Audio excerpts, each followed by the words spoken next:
Hello friends, I am your Wealthinaire, an eye opener to real wealth. In this video, we are going to discuss about mutual funds in a simple language. So, we will first start with basic terms used in mutual funds. Then we discuss the concept on why do we usually opt for mutual funds. Then we move on to understand the actual concept of mutual funds, that too in a simple language. At the end, I will summarize the entire concept once so that everything is crystal clear from your side. So let's start. So the question here is, what are mutual funds? Before diving into the actual concept about what these mutual funds are, let us try to understand the basic terms related to mutual funds. Don't worry, that too we will understand in a simple language. Investor. An investor is a person like you and me who want to invest their money in order to gain some profit. Then comes asset management companies, abbreviated as AMCs. Asset management company is also known as mutual fund house or mutual fund company, where the money collected from different investors like you and me is managed. So even before your money is actually invested in some XYZ company, it is asset management company that pulls in your money before investment and thereby manages your investment. Then there are professional fund managers. In order to manage the money collected from each individual, or else I can simply say from each investor, asset management company appoints some professionals known as professional fund managers to invest your money with their expertise knowledge. These managers know how to and where to invest your money and they invest on your behalf. In other words, pooled in money collected from all the investors is managed by professional fund managers appointed by asset management company and they invest your money on your behalf.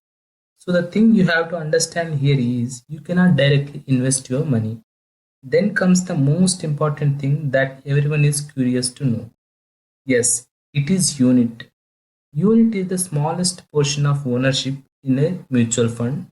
It represents your proportion of investments in that company. Let me explain you this with an example. For example, if you want to buy a farm of mangoes, the smallest possible portion of that mango farm is a mango tree, isn't it? So, a single mango tree in a mango farm represents a unit of that mango farm, which is the smallest portion of ownership that you want to invest in.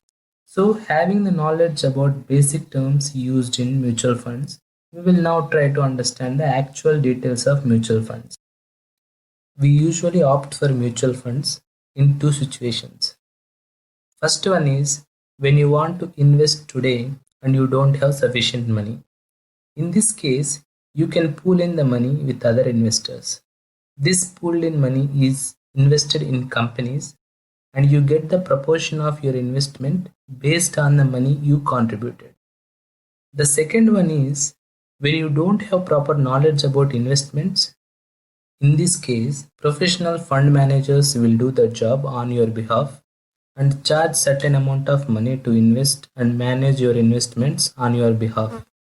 So now the simple concept here is investors like you and me who want to invest money in asset management companies is pooled in and is invested in a particular company by professional fund managers who are hired and appointed by asset management companies and have expertise knowledge on investments. This pooled in money is invested by fund managers on your behalf. For example, let us suppose that each investor contributes 5,000 rupees and let us suppose that there are 10 investors like you and me. So the total pooled in money is equals to contribution from each investor into number of investors. In our case, there are 10 investors each contributing 5,000 rupees. So the total pooled in money is 5,000 into 10 which is equals to 50,000 rupees. Let us suppose that you want to invest in XYZ company and the smallest portion of ownership of that company be 500 rupees and this is called a unit. The number of units allocated to each investor is equal to contribution from each investor divided by the value of each unit. In this case, the value of each unit is 500 rupees and each investor contributed 5000 rupees. So 5000 divided by 500, which is equals to 10. So you have 10 units of investment in that particular company. The value of shares keeps changing based on the economic fluctuations.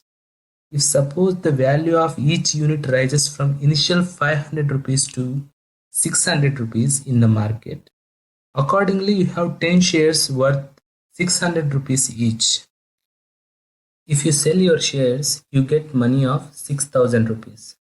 So the profit can be calculated as new value of those 10 units minus the initial value of the 10 units.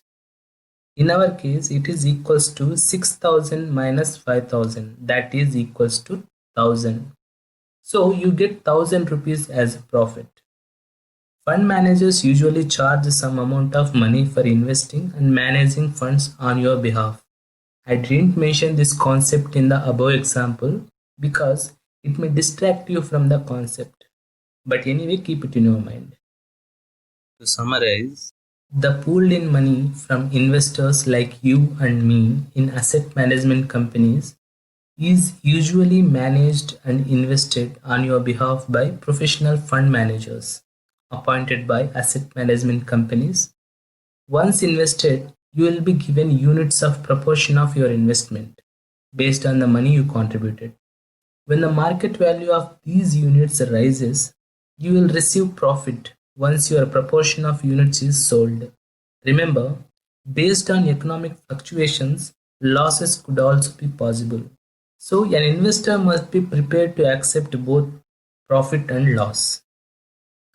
The profit is usually called returns in mutual funds language. Fund managers charge certain amount of money for maintaining and investing your money on your behalf. So that's all about basic understanding of mutual funds, and thanks for watching. I hope you like the video. If you like it, please do like and share the video. If you want me to come up with more such videos, please do subscribe to our channel and press the bell icon to receive regular updates.